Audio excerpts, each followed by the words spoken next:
So I just got finished watching the trailer for, I think it's the final trailer for Indiana Jones and the Dial of Destiny, which came out of the Star Wars Celebration 2023.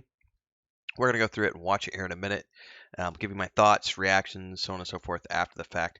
I do have a little bit of some thoughts that I want to talk about before we watch the trailer. So bear with me because I'm rambling at this point.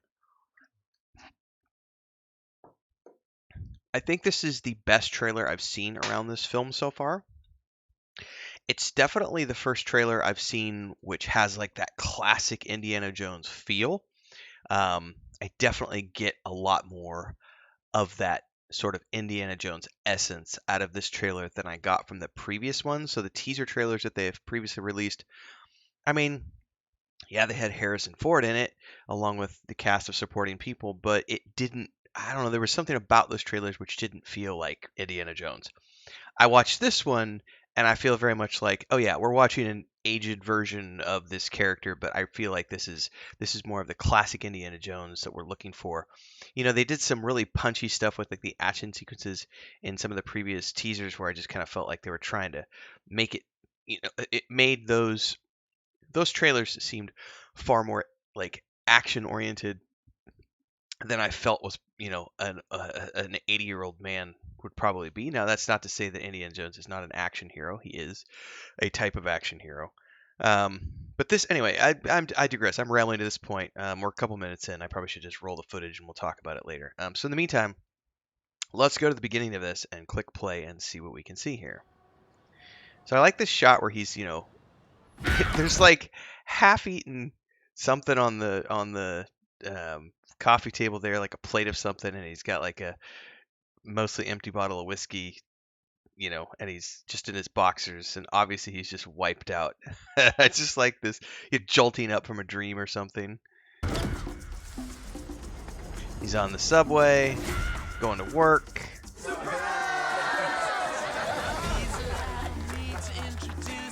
I'm retiring. Well, in that case, what are we drinking? So I think we've established right away that he's still an active professor, which I guess given his age, you would think he would have retired a little bit earlier, but so he's retiring. That's the premise. This is probably something from early on in the film, if I had to guess, and she's his goddaughter. By the way, Phoebe does amazing things. I don't know why people have complained about her being in the film because everything she does, all of her work, she's a brilliant writer and a great actress. Um, it's I have faith that whatever they've put into this from her is gonna be good. Same for the goddaughter. Dad told me you found something on a train during the war.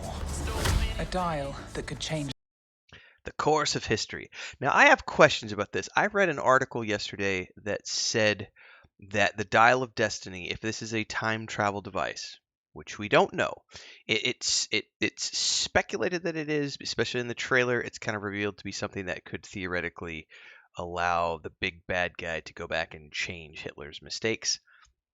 Um, I think that anyway, I'm digressing here. I read somewhere that George Lucas. This is recently. I read this like the day before or something.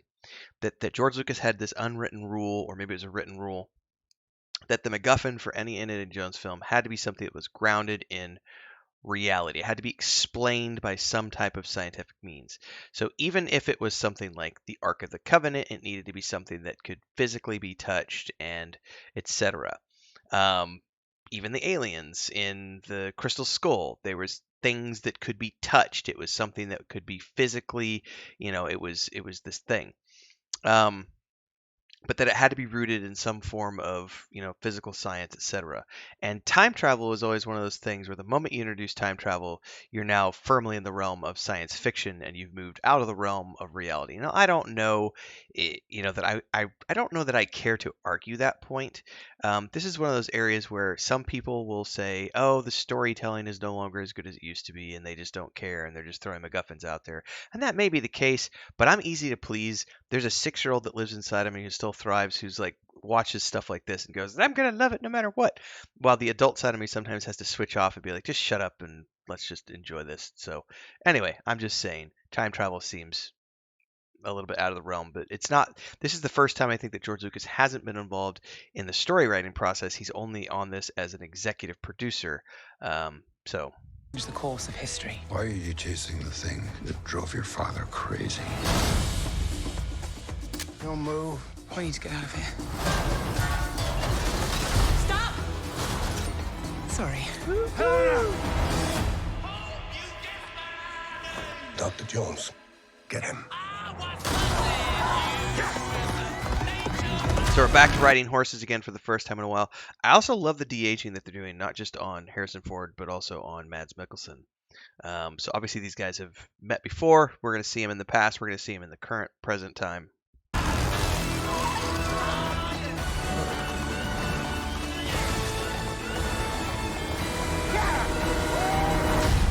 Hitler made mistakes, and with this, I will correct them all.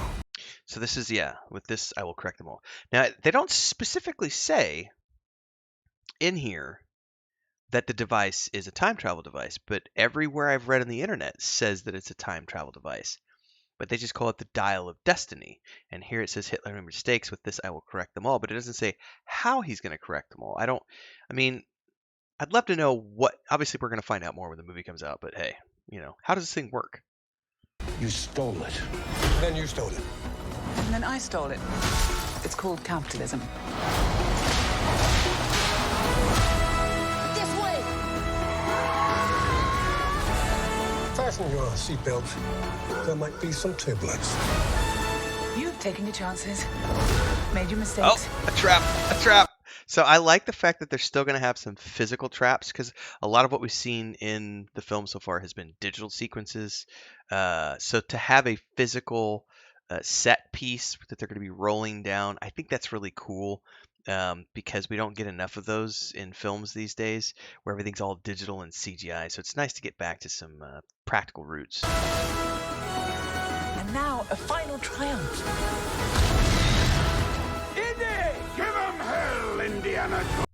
And I have a feeling that they're only going to have him in this for a brief cameo where he's going to yell, "Give him hell, Indiana Jones," and that's all we're going to see of his character, which is unfortunate, but I just have a feeling that he's not going to be more than a speed bump along the way, sort of a final farewell for his character as well as Indiana Jones's character, which is fine, but still, it'd be great to have more of an integral part. I just doubt it will. Indiana Jones.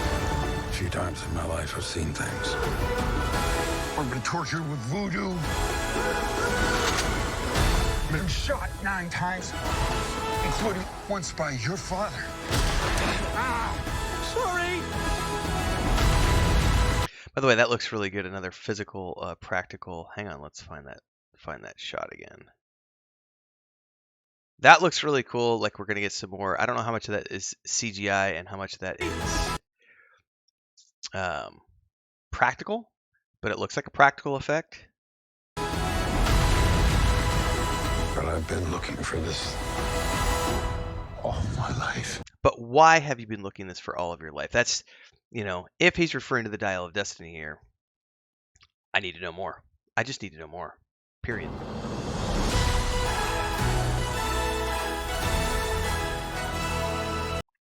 So, yeah, I think that overall, like I said, this feels to me like the most Indiana Jonesy of the trailers that they've released so far. I believe this is the final trailer. It's called the official trailer. So it depends. Sorry about that. It depends on if they're going to do official trailer number 2, official trailer number 3. Are they going to do more, or is this going to be the last trailer leading up to the June 30th release? Not sure. But this is what came out of the Star Wars Celebration 2023. I'm excited. I've told people in the past, and I've covered this a couple of times over the past 6 months, because I am looking forward to this film. I know some people are like, "Oh, we don't need another Indiana Jones film. It's gonna suck. It's Disney. Disney ruins everything. Blah blah blah blah blah." That's fine. You're allowed to have that opinion, but from the time I was a child, Indiana Jones has had a special place in my heart, and I'm not going to throw that out. Like I said, that 6-year-old inside of me still hears that theme music, and even my wife, who is not a huge movie person like I am, knows the Indiana Jones theme song and has seen the films, a couple of times and recognizes that music and she goes, "Oh, it's gonna be that I like Indiana Jones." I was like, everybody loves Indiana Jones, and yeah, The Crystal Skull was not the best film, but also look at what they did with the Young Indiana Jones Chronicles. Oh, which just made me realize I need to do a video on the the amazingness of the Young Indiana Jones Chronicles, because I think that that's a worthy, because I do the best sci-fi, my favorite sci-fi film and television shows. I need to do one covering the Young Indiana Jones Chronicles, because they're really really really good. Um, really good, and not all of them are great, but just overall the series is really well done. So Indiana Jones as a franchise has been a part of my life since I was a child, and that's never going to go away. So even though this is the final installment with Harrison Ford, and they are calling this the end of the Indiana Jones franchise, um, I'm here for that ride. This is the last hoorah, and I'm here for it. So I'm looking forward to it. I think I will be entertained, even if there are aspects of it I might not completely appreciate. Crystal Skull is the same way. There are some things in Crystal Skull that make me roll my eyes, but that's all right. It's kind of like the Last Crusade. There are parts of the Last Crusade where you roll like the fight in the hotel scene, and he's like, Venice, and then goes back down out of frame. That's cheese. It's pure cheese, but it's fun cheese. So like, subscribe, hit the bell icon, support if you can, membership, super chat, super thanks, and beyond. Don't forget the Patreon page of the Discord. Links are down below. See you guys in the next one.